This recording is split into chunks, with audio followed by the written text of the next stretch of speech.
Dhingra classes online studio में एक बार फिर से मैं आपके सामने हाजिर हूँ सफलता की एक और नई कहानी को लेके।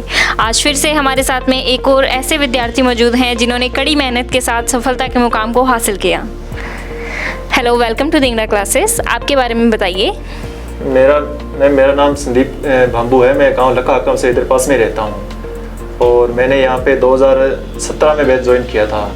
उसके बाद में 2018 में मैंने फिर यहाँ पे 2 बैच लगाए। उसके बाद में 2019 में मैंने सेल्फ स्टडी की और उसमें बाद में IPS क्लर्क में मेरा सिलेक्शन हो गया बैंक ऑफ इंडिया में। अच्छा, संदीप जी का सिलेक्शन हुआ है IBPS क्लर्क में बैंक ऑफ इंडिया में।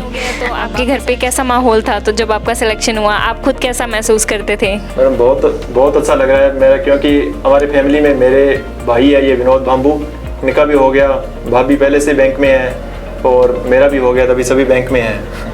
बहुत अच्छा लग रहा है। कंग्रेचुलेशंस। मैं आपसे जानना चाहूँगी कि जब आप तैयारी करते थे तो आपकी पढ़ने की क्या स्ट्रैटेजी रहती थी? कितनी देर पढ़ते थे या क्या प्लान्स बनाते थे आप? पढ़ने का मैडम मेरे वैसे तो कोई टाइम नहीं था। मैं सुबह जैसे 7-8 बजे उठ गया, उसके बाद में मेरा दिन में लगभग सारे दिन ही पढ़ता था मैं। और यहाँ पे कोचिंग था उस टाइम, तो टाइम इतना मिल नहीं पाता था, मैं शाम को पढ़ता था। उसके बाद में घर रह के पढ़ाई की तो मैं दिन में लगभग सारे दिन ही पढ़ता था। उसके बाद शाम को 10 बजे जल्दी सो जाना, शाम को 7-8 बजे उठ के आराम से पढ़ता था मतलब। और मैं जानना चाहूँगी, जब आप धिंगड़ा क्लासेस से पढ़ते थे तो आपकी पढ़ाई में धिंगड़ा क्लासेस का किस तरह से योगदान रहा? उसमें मेरा सबसे ज़्यादा योगदान जीके में रहा, क्योंकि मेरे IPS मेन में सबसे ज़्यादा नंबर है वो जीके में आए थे। 30 प्लस नंबर आए थे मेरे, उसके कारण मेरा सिलेक्शन हो पाया। और मैं आपसे जानना चाहूँगी कि जैसे आपने बताया आपने तैयारी की है काफ़ी टाइम, तो कभी ऐसा होता है जब हम तैयारी करते हैं जैसा हम सोचते हैं वैसा हो नहीं पाता, तो हम जिससे कि डीमोटिवेट हो जाते हैं, तो ऐसे सिचुएशन में आपको कहाँ से मोटिवेशन मिलती थी?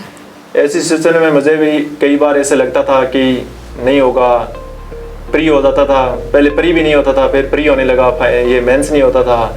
तो मुझे वैसे तो फैमिली से भी पूरी सपोर्ट थी। भाई को मैं फ़ोन करता, भाई बोला पेपर हुआ पास, नहीं हुआ कोई बात नहीं, और हो जाएगा, और पढ़ो।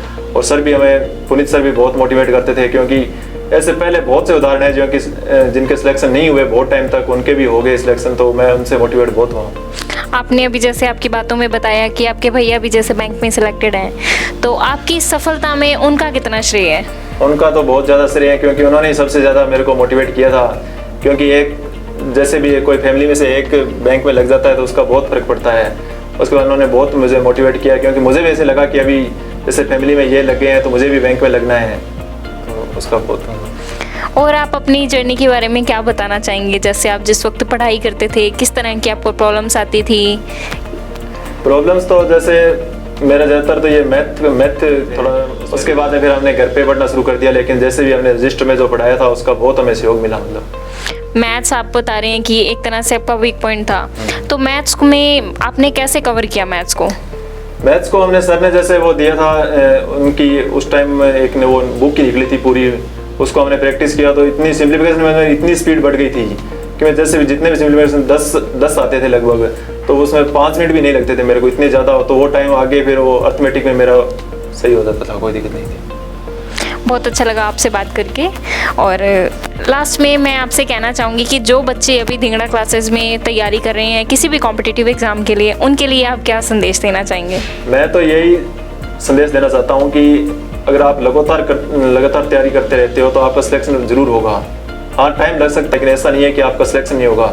मेरे साथ जितने भी लड़के थे जो लगातार कंटिन्यू तैयारी कर रहे हैं, अभी भी लग रहे हैं, अभी 2022 आ गया उसमें भी लग रहे हैं लड़के मेरे साथ वाले, और सबका सिलेक्शन हुआ है। ऐसा नहीं है जिसने तैयारी छोड़ दी उसका तो मैं कह नहीं सकता, लेकिन जितने भी तैयारी कर रहे हैं उनका सबका सिलेक्शन हुआ है।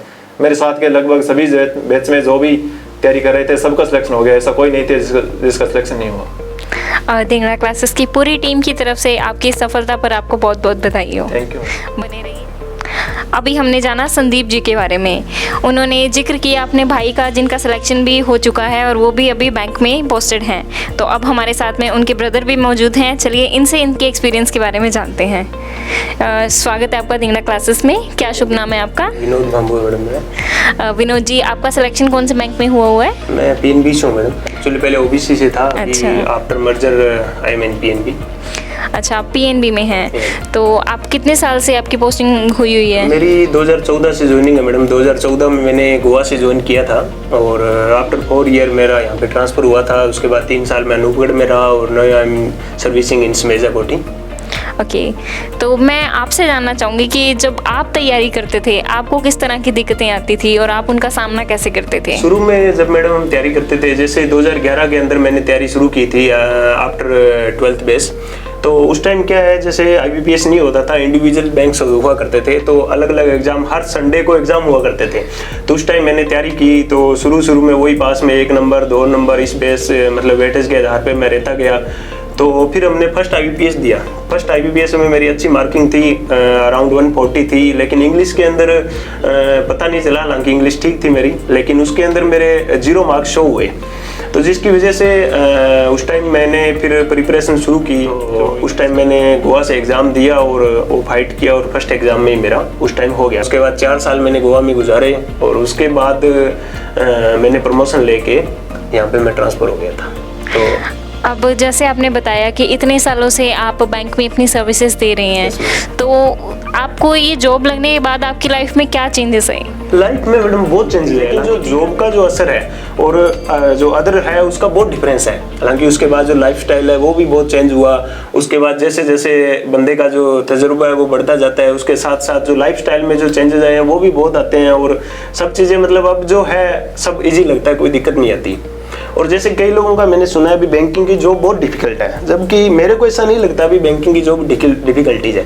क्योंकि जब हम काम करते हैं, यदि उस काम को हम मन लगा के और सही तरीके से काम करेंगे तो आपको कोई दिक्कत नहीं है। सही टाइम पे आप सही काम करो, आपको कोई प्रॉब्लम नहीं होगी। तो ऑल ओवर गुड एक्सपीरियंस। आप तो अब जैसे बैंक में हैं ही और आप अपने एक्सपीरियंस के बारे में भी बता रहे हैं, तो आप बच्चों को ये बताइए कि बैंक में लगने के बाद उनकी लाइफ में जो चेंज आता है, पॉजिटिव चेंज, कितने क्या क्या बेनिफिट्स होते हैं? मैडम जॉब के तो जैसे अपने यहाँ के हिसाब से देखा जाए तो बहुत मतलब 100% चेंज आता है एक हिसाब से माने तो।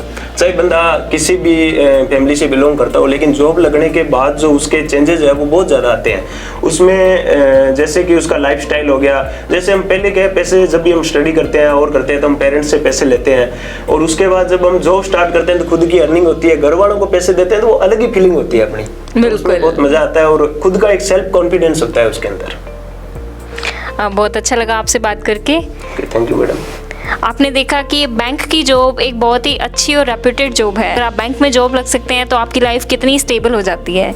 इसीलिए आप भी तैयारी करते रहिए और बने रहिए धिंगड़ा क्लासेस के साथ। Thank you.